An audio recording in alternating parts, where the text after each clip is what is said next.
جب میں جیل میں تھا اور دنیا میں بہت کم سیاسی لوگ ہیں جتنے اتنا عرصہ جیل میں کاٹا ہو، تو میں اس جیل میں اپنے آپ کو، اپنے اندر کے انسان کو پڑھ رہا تھا، اپنے اندر کے انسان کو بڑا کر رہا تھا، اور ایک دن میں 3 دن میں 2-3 کتابیں ختم کرتا تھا، اپنی ایڈوکیشن کر رہا تھا، اور ساری ایڈوکیشن لے کے، سوچ سمجھ کے، اور بی بی صاحبہ کے غم کو بھی لے کے میں نے سیاست شروع کی، پیپلز پارٹی کی قیادت شروع کی۔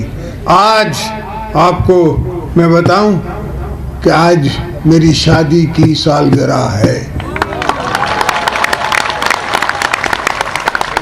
اور یہ میں مکران بلوچستان کی دھرتی پہ آپ سے وعدہ کر رہا ہوں کہ آپ کے غم ہم سمجھتے ہیں، اس لیے کہ میں دنیا کی قوموں کا غم بھی سمجھتا ہوں۔ مجھے کہا گیا کہ لیبیا میں، سیریا میں، عراق میں سپورٹ کرے پاکستان۔ میں نے کہا پاکستان سپورٹ نہیں کر سکتا، حالانکہ پورا مسلم بلاک کر رہا تھا۔ میں نے ایبسٹین کیا، اس لیے کہ مجھے پتا تھا کہ یہ لیبینز جائیں گے، یہ عراقی جائیں گے، یہ کون لے گا ان کو۔ آج بھی پاکستان سے دوستوں سے، بلوچوں سے، بھائیوں سے، آپ سے میری یہی درخواست ہے کہ ہم اپنے ملک کو بنائیں، ہم اپنی جاگیر کو بنائیں، اپنے بلوچستان کو بنائیں۔ یہاں اتنے وسائل ہیں، اتنی گنجائش ہے آپ کی آگے بڑھنے کی، اور کوئی دنیا ہمیں لینے کے لیے تیار نہیں ہے، نہ لے سکتی ہے۔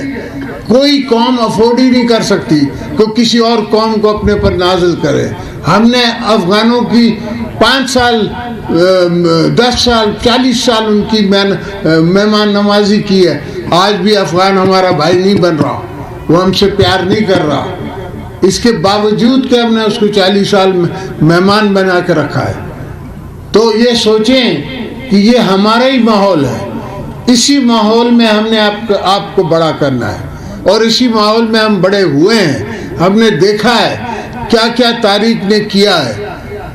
بھٹو صاحب کو کہا کہ آپ بھی پرچی لکھ کے دے دو تو آپ کو معافی مل سکتی ہے، اس نے کہا نہیں، میں تاریخ کے ہاتھوں نہیں مرنا چاہتا، میں انسان کے ہاتھ بھلی مر جاؤں، ضیاء الحق کے ہاتھ میں مر جاؤں، کوئی فرق نہیں پڑتا۔ تو وہ شہید ہوا، شہید رہا۔ بی بی صاحبہ کو دنیا کی انٹیلیجنس ایجنسیز نے کہا کہ آپ نہ جائیں، وہاں خطرہ ہے۔ اس سے کہا نہیں، میں نے لوگوں سے وعدہ کیا ہے، میں نے اپنی عوام سے وعدہ کیا ہے، اور میں جاؤں گی۔ اور وہ آئیں، پہلی دفعہ حملہ ہوا، اس حملے میں اللہ نے ان کو بچایا، دوسری دفعہ وہ دوبارہ آئیں، اور پھر پنڈی میں شہید، ظالموں نے اس کو شہید کر دیا، اور وہاں سے میں نے بیڑا اٹھایا ہے، شہیدوں کا بیڑا ہم نے وہاں سے اٹھایا ہے۔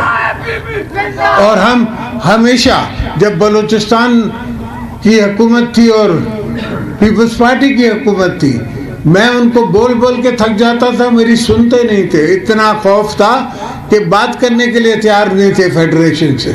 میں نے خود نیشنل اسمبلی سے بیٹھ کے ایک بنائی اسٹریٹجی، اور اس کے ذریعے پھر آپ لوگوں کو میں نے حق دی ہے۔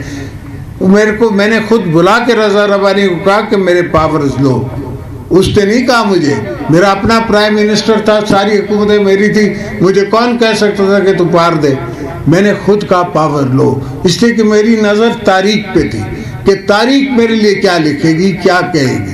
آج بھی ہر چیز تاریخ کی نظر پہ ہم دیکھتے ہیں۔ تو بلوچستان کے دوست، بھائی، بہنیں، مائیں، جتنی سنتے ہوئے کان ہیں اور سنتے ہوئے آنکھیں ہیں، دیکھتی ہوئی آنکھیں ہیں، وہ سن لیں۔ بلوچستان پاکستان کا دل ہے، میں پہلے کہہ چکا ہوں اور آج بھی دوہرا رہا ہوں کہ پاکستان چلی بلوچستان کے زور پر رہے گا۔ انشاءاللہ میں بلوچستان کو ایسا بناؤں گا کہ بلوچستان پہلے سے 10 گنا بہتر ہوگا۔ اور غلطی مجھ سے یہ ہو گئی کہ بلوچستان کو میں نے پیسے تو دیے، ہر چیز دی، مگر میں نے پروجیکٹ فالوئنگ نہیں کی۔